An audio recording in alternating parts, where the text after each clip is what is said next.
Just a little bit about ASOB. We were the only company mentioned in the recent World Bank report on crowdfunding because we've been around for so long, even before the word crowdfunding was invented. And they think I'm okay too. I'm one of the 10 most influential in crowdfunding. So I thought I'd let you know that up front so you know you're not talking to somebody that doesn't know anything about it and is just winging it on somebody else's slides, because that does happen these days. You know, in some ways, crowdfunding, I like this one, it's people-powered finance. And that's what you were saying, that it was moving away from the big banks down towards people. And this is quite a good definition. It's an internet-enabled way for businesses or other organizations to raise money, typically from 1,000 to 1 million in the form of either donations or investments from multiple individuals. And you know, that sort of gives you the framework of what crowdfunding is. And you know, it's quite a big business already. When you look at it, it's only 6 years old. In 2012, platforms raised 2.7. 14, it's recommended about 5 billion. And just in the first 3 months of this year, Kickstarter raised 112 million. So it shows you it's, you know, it's a big business that's growing already. But at the end of the day, it just starts with a project, an opportunity, an idea, or something that people want, they want support for to grow. And you know, the old way was you'd go in and you'd pitch it to a venture capitalist or an angel or somebody else like that, and hopefully they'd reach out behind their desk and put the money on the table. You know, that's what pretty much what people want. And in a lot of ways, that's what people still think today. If they get an idea, if they just pitch it to the right person, they're going to get success. But that game has changed incredibly well. Of course, there are opportunities where that happen, but not always. Most often, it's going to be quite a few people that are going to have this opportunity. Now, you don't have to write all this down because I've got a lot of slides. It usually lasts an hour and a half, this thing, and I'm going to do it in 25 minutes. So you just email me and I'll send you the slide, or it might even come as part of your pack here. But what's happened and why this is, there's a technical disruption. If you look at here, that the entrance of the internet into the private capital formation processes, it's making old systems more and more efficient, coupled with the fact, culturally, people want to invest more meaningfully in things they belong in. They actually want to have some connection with what they're investing in. It's not all about following charts and things like that. And so whether it's local businesses and local things, or investing in a local business, or even green businesses, it just means that people are wanting to feel closer to some of the things they invest in. And so crowdfunding, it's not just about the money either. It can be about new ideas for products, marketing trends, pre-sales, marketing research, marketing validation, and I'll go through those today with you just to show you what happens in this area. And in between those two, that's where crowdfunding is, and that's where all these platforms are emerging, from the technical intersection with the cultural intersection. You know, like just for example, Tesla, who was a great scientist, but wasn't really all that well recognized in his time. Some guys realized that they were going to pull down the place where he did a lot of his discoveries. So they thought, well, let's see if we can fund it. Let's see if we can get $850,000 to save this building, turn it into a museum. And they got 1.3 million. And that was, you know, that's one example of something where people meaningfully were wanting to achieve something by doing it on the internet. And most campaigns have a goal. They usually got perks, there are rewards down the side, there's a video, and then there's a pitch somewhere. And the rewards, it might even be like a personally autographed poster or a miniature Tesla coil. People are creative in creating the rewards that you can get for that particular opportunity. In terms of crowdfunding, there's three major areas: reward, debt, and equity. I'm sort of going to cover them all today. I'm not going to specially cover equity, but reward is basically pre-sales, that you send in your money and you get something back. It might be a postcard, it might be a watch, it might be a video or a DVD. And it's split up into two different types. You've got international platforms like Kickstarter, Rocket Hub, Indiegogo, Possible. You've got those type of platforms, and then there's a lot of local ones that are things. And I believe in the future, either you're going to have something that's attractive to an international audience, or it's going to be attractive to a local one. That's the two things. And so you'll choose your platform based on that. And the local one can mean something that is not only just geographically, but it ticks the hearts of the people near you. Debt is peer-to-peer lending. And that's one of the fastest growing areas at the moment in crowdfunding. And basically, if you take Andy here, what he said, the interest rate on my loan through Lending Club is a third less than what I was paying before. And it's very satisfying to know that there is an end date for being done on my debt. And what this is doing, credit cards charge about 20%. So somebody that's got a lot of credit card debt thinks, God, how am I ever going to get out of this? So they put it up on a platform and say, I want to borrow $20,000 to get rid of my credit card debt. There's pre-checks done on them, and the platform will say that this guy seems to be okay or whatever. And then lenders come in and say, well, I'll lend to him at 10%, other one say 9, another one 11, and you put it all together, and at the end of the day, he gets paid out his money, and it's a win-win situation because he's not paying, he wins because he's not paying 20%. The platform wins because they've got a transaction, and the lenders, instead of getting 5 or 6% on their money, they get 11 or 12%. And that's why these peer-to-peer platforms work, because you're cutting out the middleman who's usually making all that money. So it's a huge growing business. Just look at that curve as it's going up like that, and it'll just keep going up. Then the third type is equity. And that's the bit I've spent all my life in, and for the last 8 years, is in peer-to-peer investing. And here it's broken up into crowdfunding for accredited investors. And you could say that's rich people's crowdfunding. People that have got lots of money and usually can afford to lose it. And then you've got crowdfunding for accredited and unaccredited investors. And that means that mum and dad investors can also be involved. And that's what's causing the problem around the world, because the governments and regulators are determined to protect and save people from losing all their money. And that's why you've got these ones up here for accredited investors. Really, they're just legitimizing and mechanizing what happens normally through VCs and angels and things like that, but they're doing it on a platform. And this is the exciting area. England has got legislation that's allowing it move forward at the moment, which is doing quite well. So that part is probably, England's the most dynamic in that area. We've got old legislation in Australia that needs to be updated, but we can still do it. Holland, they've also got the legislation that allows them, but most of the countries in the world are just crawling into this area and seeing how can we get unaccredited investors to be involved in transactions. ASOB as a platform has been around for about 8 years. They've raised $138 million for around 300 companies. So, you know, once you've had 300 companies going through your platform, you get to know what happens. And just to give you some of the statistics, on average, the average raise is $522,000. That's the average size raise. And 176 pitches, when we went back the last 5 years and look at 176 of them, the average amount of money that you had to sell, or the shares you had to sell down for your company, was 21%. So you know, they say gave away, but you sell down 21% of your shares to get the money that you need. And on average, we had 14 investors, and that's a peculiarity of the Australian system where you're only allowed up to 20 investors. But still, in equity funding, I don't think you're going to get thousands of people. And basically, a company comes on. These guys wanted to run Harley-Davidson tourist tours in Australia. They build a profile page, they put a video up, they put all the things about there. People come along and they have an offer document that can be downloaded, so that shows the people what is the technicalities of it and what you're involved in. And then, of course, at the end of the day, they've got to use the money to buy the motorcycles and rent them out. Because that's the promise. When you invest in equity crowdfunding, you're investing in hope. You hope that those people you give your $20,000 to or $10,000 are going to take the money and use it and buy motorcycles, not Ferraris, for themselves. You know, and that's the problem with the legislators. That's what they think. They think they're going to buy Ferraris, and they're going to drive off, and they're never going to see them again, and mum and dads are going to lose all the money, and they're going to cry and go to the media and complain. That's the issue, and that's the problem. But let's look at it away from the money a bit, what small businesses can do. They can use crowdfunding for innovation, reducing entrepreneurial risk, marketing, raising money, or even to reduce family tension. So you didn't think I was going to come along and give you a bit of psychology today, did you?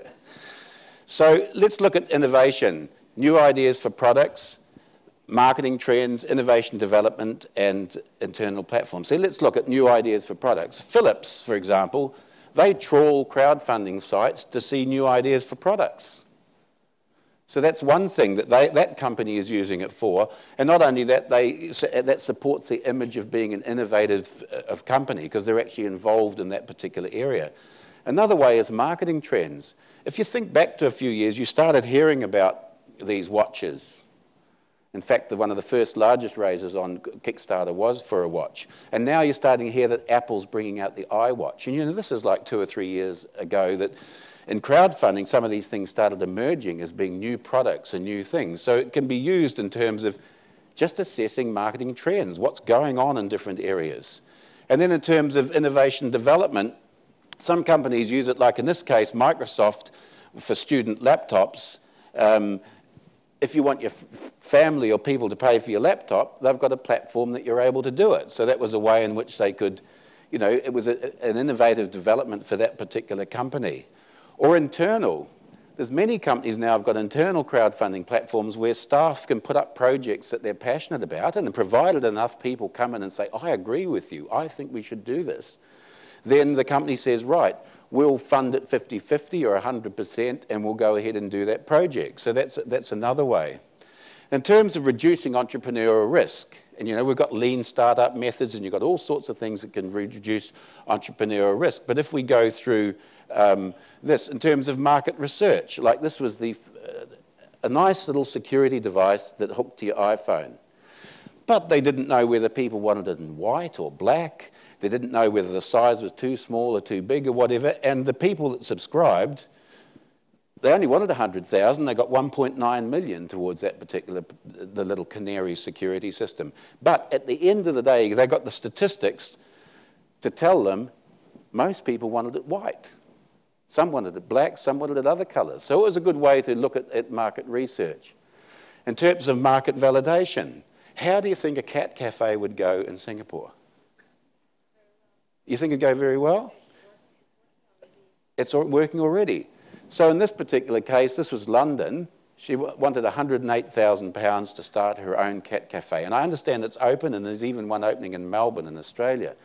But that validated her idea. Of course, when people say, yes, I'll come along and I haven't got a cat, I'd love to sit there, have a cup of coffee, then that happens there. In terms of faster time to market, you probably didn't follow Veronica Mars, the TV series. They had 3 series, and the 3rd series, it just, the company that was the media company or the film company cut it off TV and said, we're not showing anymore. And there were so many loose ends, and there were so many millions of fans devastated that they don't know whether they got married or whether she went off to university and things like that. So these fans hung around for a long time, and then they did the studio said, if you get $2 million from people, we'll make the movie. That's what they said to them. So Kristen Bell and a team of people sat on a sofa. You can still see the video, which is great to watch, and said, how are we going to do this movie? And someone said, oh, why don't we try to Kickstarter? Yeah, what's that? They explained it, and they did the raise, and it's been a terrific one because it was only a year ago that they did the raise, and the movie is in the theatres now. It was March 19th, I think it came out, all around the world. And it was direct to DVD, direct to digital, the same day. And because the movie theatres didn't know whether it would go or not, the film company had to actually rent the movie theatres for it. But the thing had covered its costs anyway, so it was just another experiment. So that was, in 1 year, they took it from the funding to being in the theatres through crowdfunding. Proof of concept is interesting. Like this person up there thought, wouldn't it be really cool if you could have a mouse on your finger and work your computer that way? Now, who thinks that's cool? Well, not many people did because they only got $757, but at least they proved that the concept wasn't workable. Nobody wanted to pay for it. You know, that's an idea. Like sometimes it's good to fail because then you don't put a whole lot of money into something that's not going to work. So crowdfunding can also be used to reduce entrepreneurial risk in that proof of concept. And of course, it can attract other financing. Like if you've got your company and all of a sudden you get, well, there was the example of that one just now that's been 2.5 million, the glasses, I think it was, who bought them? Facebook. They did the Kickstarter raise, got 2.5 million, which would have strengthened their balance sheet, enabled them to get a product forward, and then that means that they're more likely to be invested because that money. And even in equity funding, if you've got nothing and then people put $1 million into your account and you go along to the bank and they say, oh, can we borrow money? We've got sales now and we've still got 800,000 of the money here. You've got a better chance than if you've got nothing. So it can attract other forms of financing.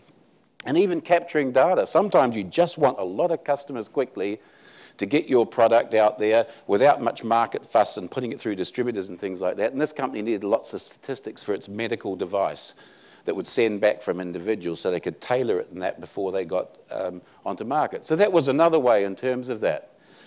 In terms of, we get down to right to the marketing part of it, a lot of people use it for pre-sales.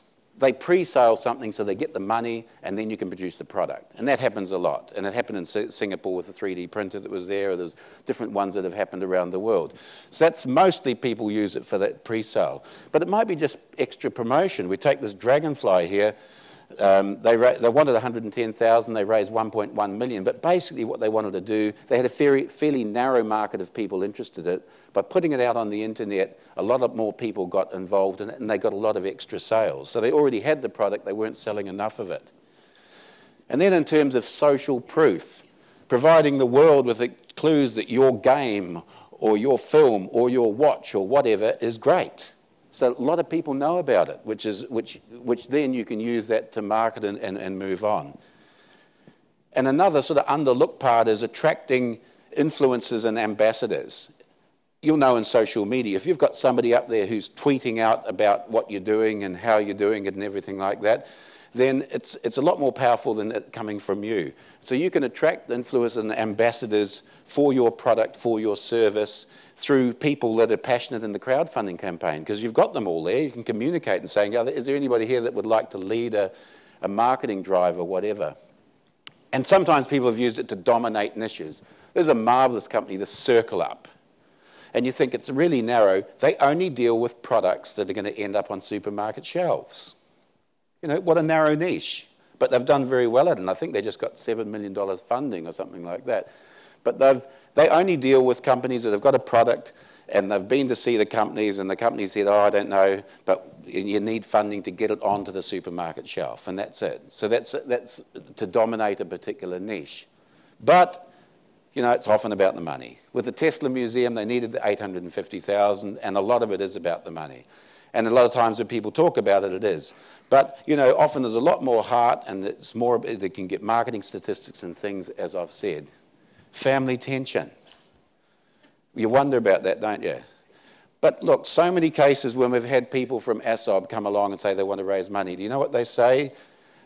They'll say, well, who have you got as shareholders now? And they say, oh, I don't know, Uncle Ben, he put in 20,000, and Auntie Mad, I think she lent us 10,000. I'm not sure whether it was shares and things like that. So you've got a whole lot of family members sitting there. They've given money at some time towards the thing, but they really don't know whether they've got shares, whether they owed the money or anything. You've got to tidy all that crap up and have it all organised. And that's what a crowdfunding raise can do, because they actually have to have a company with shares divided up, and existing shareholders get their share, and then you move on and raise and crowdfund the rest. So it sort of eases over all those things when you go to the Christmas dinner and you're looking around the table and sort of saying, yeah, I know, but he gave him 10,000, he's never heard, doesn't even know how the company's going. And I had one guy, I rang him up and said, oh, look, we're doing a new capital raise, and I said, you've got 1 million shares in this company. He said, what? How did that happen? I said, well, they're raising capital now, and you're a shareholder. He said, that's fantastic. He said, I thought I'd written that off a long time ago. So, you know, that helps, that type of thing. Now, in terms of capital raising, I'll give you my secret of how I do it. When somebody says to me they've got a great opportunity, I have in my head these 3 circles: story, team, follows, and out of 10. And Veronica Mars, great story. Big bad network, cancelled the show, millions of fans frustrated, angry, want to see the rest of it. Team, great team. Kristen Bell, all the producers, the original cast members got behind it. Followers, well, they had those mad, crazy fans out there. So, you know, it was a 10 out of 10, that one, as long as they implemented well. So if you've got something you're looking to raise money for yourself, you'll get this so you don't have to write all these big words down. A convincing, compelling, and credible story is important. That means when you sit at a barbecue and you tell somebody about your opportunity, it's convincing, it's compelling, and it's credible. And if that comes across and somebody says, oh, you have to keep me posted about that, that sounds fantastic. That would be good. And then a balanced, passionate, capable, and likeable team. Now, there's a lot of words there, but balanced is you've got to have the Steve Jobs and the Steve Wozniak. And people are basically got to like you or the person that's fronting the company. And, you know, they've got to see capable. If I give you the 20,000, you've got to go away and use it and bring me back value sometime in the future. And people sense that. You know, if they look at you and they think you're just a nerd and you'll never, ever get a business going, you're never going to get the money. You've got to get somebody like Steve Jobs beside you or whatever. Because Steve Wozniak said he'd be quite happy making circuit boards for the rest of his life as long as somebody covered their costs, because he thought it was fantastic and another human being would value his circuit board that he made. You know, and Steve Jobs said, yeah, okay, but we're going to put a computer on everybody's desk at home. You know, it was a different thing. And then lots of people to tell the story and engage to. And, you know, you've got to be in a niche or in somewhere that people actually like what you're doing. And you look at any of these great crowdfunding raises, there are lots of people involved in it. And, of course, a platform you choose the right platform, whether it's local or it's international, if it's equity or non-equity or whatever. You've got to do that. So those are the 4 essentials as I see it. So to summarise, crowdfunding is people-powered finance. There's 3 different types: reward, debt, and equity, and you can use them together or whatever. SMEs can be more innovative. They can reduce entrepreneurs' risk. They can use it to extend their marketing. They can use it to get money. And as I said, reduce family tension. Remember those 3. If your opportunity, think of it in the story. Have I got a convincing, compelling, credible story? Have I got a balanced, capable, likable team? Have I got a natural group of people that like this? Like if you're into underwater electricity generation and you want to crowdfund that, you've got to make sure where you can find lots of people that are interested in underwater electricity generation. I'm sure they're out there, and that's the wonderful thing about the internet, to be able to find it. So am I out of time? Am I out of time? All right, so I was just going to tell you about the future. I wrote a blog post here at paulniederer.com the other day about some of the things. I just got one. I actually eliminated one that I have to say now because of the hub in Singapore has reminded me I should have left it in. Then I think, why did I delete it? But what it was, that crowdfunding is actually going to be more successful if it's driven by women, because they're more collaborative, they communicate better, a number of things like that. But I took it out. Now I'm wondering why I took it out, but I'm not going to go that way. But anyway, that in terms of crowdfunding, large companies are using crowdfunding extensively for R&D strategies and marketing. So they can use that for their strategies. For large companies can do that. Debt equity hybrids developed that are not burdened by security legislations will come in. We just saw in Iceland. But in reality, when you think of, why do you need a share? You could just have a special encrypted coloured digital currency to represent your ownership in that particular entity. And that's where I think it'll going. How they can get it away from being a security or a share into just being a currency is going to be interesting. But I'm sure there's smart people that will do that. Most campaigns will be either local or non-geographic, meaning it will mostly depend on where the support community resides. And that's what people think. Oh, I'm going to put it up on Kickstarter because, you know, it's done very well. But it's not always about Kickstarter. Sometimes the community or where you want to be just actually want to do something locally or whatever. And that's why people choose Kickstarter for one, or they might choose Indiegogo, or they might choose Possible or something else like that. Rewards can be contrived by the pledge. I think in the future, especially with many things, you'll be able to actually work out. You'll pick like a smorgasbord of what you want as your reward. It might be you want to go to the movie and you want the DVD and you'd like to do this. And you could contrive your own reward and then you can contribute it there. And also two-way negotiations be built into the platform so that people can actually negotiate about what they want. Like at the moment, it's a take it or leave it approach. I think as we move on, it'll be more like that. And this thing that's important, outcome monitoring is readily available as different services focus on what happens after the money is raised, scoring both the entrepreneurs and the investors. And that's where we have to think in terms of the internet. It's got a long memory. And what I've found now, after raising capital for so long, is that it's hard to hide on the internet now. When you come along and we put somebody through due diligence and they're going to raise money, and then you do internet searches on and you look on their background, if they've ripped people off and things like that, it's difficult for them to hide because they don't have any LinkedIn history or Facebook history or anything like that. And this will be, at the moment, we have to do that proactively, manually. But I think this outcome monitoring in the future, there'll be sites that you go to will say, well, this entrepreneur's great. They've had 3 exits. They've had this and that. And it'll grow up to whereby the reason why the securities legislation and that exists is because they didn't have this ability to connect up information from hundreds of different sources. In the future, you'll just be able to see whether somebody is a good investment or not, because the figures of scoring both the entrepreneurs and the investors will be there. Like, who wants an investor that you go through their last 5 companies, they've raped and pillaged it and shut it down and kept the IP for themselves? You know, it's good to get money, but not from somebody that's going to destroy your company. So it works the other way around as an entrepreneur also. So that's it. I wanted to ask about the, I believe it was IBM. You mentioned they have internal crowdfunding. I was wondering why don't they just have meetings inside of their office where all of the people who have creative ideas, you know, come forward and do a pitch? I mean, since they're not trying to reach the whole world, what are the advantages they're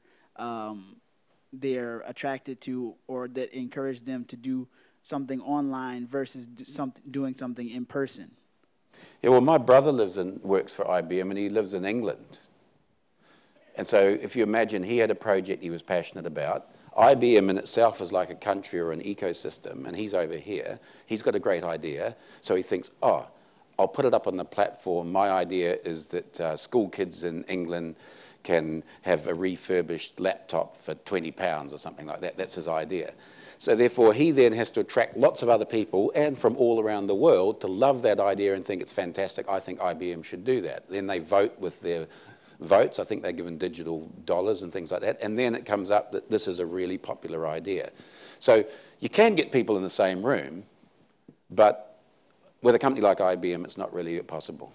I wanted to ask a question about crowdfunding and how you would do that if your idea was something where you wanted to protect it, because a lot of these crowdfunding platforms are for ideas for pre-purchasing or ordering, but if you were starting very early on, how would you approach that?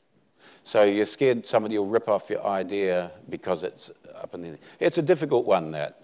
You know, we say to people raising equity, when they say they want us to sign non-disclosure agreements and things like that, I said, just don't tell us anything you don't want us to know. But it doesn't really work when you get to that next level of publicly going out there. But I suppose it gets back to first mover advantage. I think with crowdfunding, like probably 60 or 70% of the work needs to be done before the thing goes live. So that the moment you go live, you've already communicated and gathered lots of enthused, active followers. And really the answer is, if your product positioning can't be achieved by first mover advantage, by getting out there first, getting the money and building it, then you're probably best not to put it up there. That's the thing. It's a very public domain, and so some products won't exactly be suited to that. But you know, I think in most cases, as long as you really drive your campaign well, you can probably get it out there into the market before somebody else does. So I've got a question. So Kiva clearly operates on a loan, pay the money back model, and then you have these other sites where it's just give the money. And I find that interesting that of folks in the developing world that are trying to be entrepreneurial, we expect them to pay money back in those sites, but that's not the case in a lot of these others. If you have some insight into what the kind of discourse and discussion is on why there's that difference, which seems counterintuitive to me. Yeah, well, I guess if somebody in a little village in Cambodia has got a rice thrashing machine that they want money for, it's difficult to, well, you can look at them, people can invest in it, and they'll think, well, that's probably going to be tough. You can do it as a charity, so they could do it on the basis that they will just actually give the money to them. But then I guess the field agents and people in Cambodia that take that and put it up on the platform aren't really going to do it if it's just got a gift. That person with the rice threshing machine has to actually put it up there themselves and create a story that people will be passionate enough to give them the money. So a lot of it's about who's the intermediary in the transaction, where they're based, whether they can actually put the thing up there themselves. And I think like the Kiva model is good in that regard, that it actually helps people get funding to start something that they mightn't otherwise would be. But that rice threshing machine, like I was in South Africa giving a talk, and there was a big guy at the back. He stood up and said, "Oh, that's all very well what you're saying. This is none of this not relative to South Africa." And I said to him, "Well, I woke up this morning and I said I had a look in the paper, and it was about I can't remember whether it was Korean or whatever, but it was about all these men that want to buy this rhinoceros horn, something from the rhinoceros horn for virility." And so I said, so there, if somebody created a crowdfunding campaign to make a film to expose how ridiculous these guys were to all their husbands and all the wives and girlfriends and all that, and sort of set it up properly and make a film, then that would be something. So a lot of it gets back to, I think, to the genesis of it. Is this something that people can be empowered about to give the money? If they can't give it, then maybe they've got to lend it. Or if it's passionate and they see a future, then it might be equity. So it gets back to, you know, a number of different things. There's no easy answer. Paul, could you share your thoughts on this? Assume Company A raises $1.9 million. Yep. How do you advise that they handle the financial statements? Is it equity? Is it liability? And also how to handle income tax and registration of the shareholder in the company law? Well, I guess if it's 1.9 million, it's just a loan. They will have gone to a peer-to-peer lending platform. But if it's equity and people are investing in it, then they have to get their share registry to issue the shares so that each investor gets a share. In terms of the taxation of it, well, it is just equity that's come into a company. It's not an income. It is part of their structure. But normally on our platform, somebody raises 1.9 million. What's more important is what they do with the money and what they say they're going to do with the money. Because if you look at the court cases we've had in Australia, if somebody's got $1.9 million and they've bought Ferraris and travelled around the world and spent all that money, then they go to jail. And I think in an offering document, you say, with the 1.9 million, 300,000 is going to employ 3 marketing people. We're going to buy a big machine that does this. We're going to do that and do that. It's important that you monitor what they do with that money. And that's what's most important, because that's what people have put the money in there for. I'm interested to know why you think crowdfunding could be more successful if it's driven by women. Could you please that's the one I removed. Well, in my experience, this is what if we go back 5 or 6 years with equity crowdfunding, the thing was getting the documents right, the offering documents, all the legal things, the share certificates and things like that.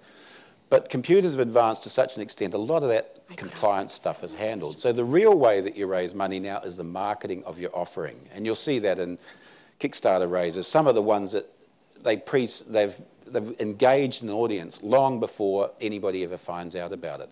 And women are a lot better at collaborating with things like that and just doing communicating and collaborating. Men often just want to stand up and say, you know, I did it, aren't I great? You know, clap. Whereas women get on and just, you know, make the connections and keep communicating. They don't always want to meet the big boss. They'll deal with the person in the office that can make the decision. And so that's what I think. It's a democratization process, and I think women are a lot better at that democratization process than men. Thank you very much. Great.